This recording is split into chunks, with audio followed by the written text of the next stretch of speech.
Pastor here at Southside Baptist Church, and we have, for the last 2 or 3 years, we've had what was called a Maundy Thursday, M-A-U-N-D-Y service.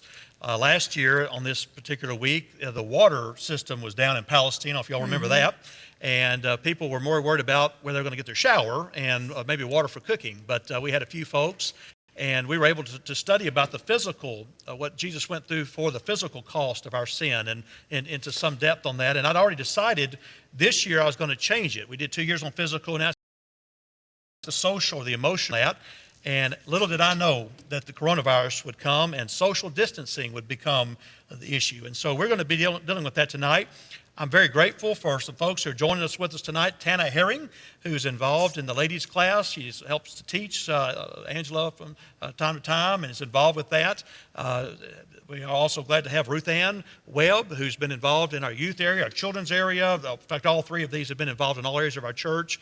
And, of course, Adam Armstrong, who teaches as well, men's prayer, different areas as well. So we're so excited to have. One of the things I like about this is our church members, that if they're watching, they hadn't really got to know your heart.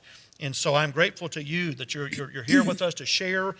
You'll also notice, if you've been watching, that, well, where are the 60-plus folks? You know, where have they been here? Well, we're very careful. Those who are compromised with the coronavirus and not to push it. So those of you over 60, we'll figure out something later on when it's safe, and we'll try to do that. But to hang in godly insights, and so grateful. Our church is very blessed with some. Maybe you're thinking, but I don't have anything. I want you to know what we have are saltine crackers, all right? We're going to do that. They're not the little cutesy rectangle ones we normally have.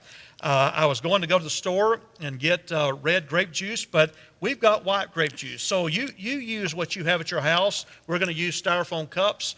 And so we want to invite you to participate. You can do tea.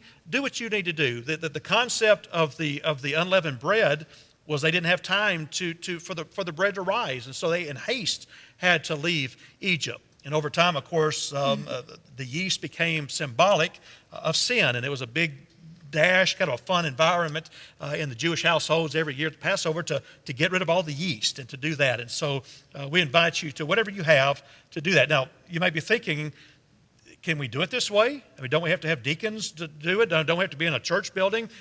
The Bible never tells us where to observe the Lord's Supper, never tells us exactly how to do it.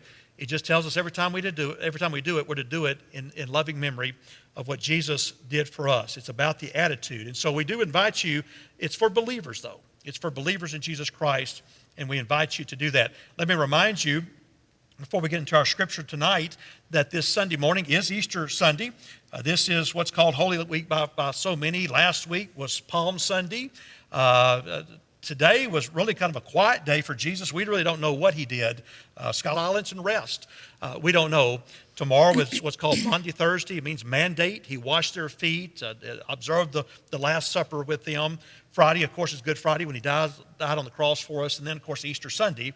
And we look forward to that. And then as Adams was sharing with us earlier tonight, as we were talking a little bit about this is actually Passover. This is the real thing, and Adam, this is the real thing. So that full moon you enjoyed last night, that of the official Passover. And so this Sunday is Easter. I don't know exactly what to expect for kids, but it's for everyone. I have some Sunday school classes that will reflect what will be approaching one of the darkest hours in our.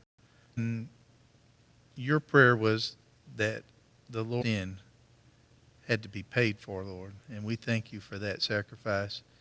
And we reflect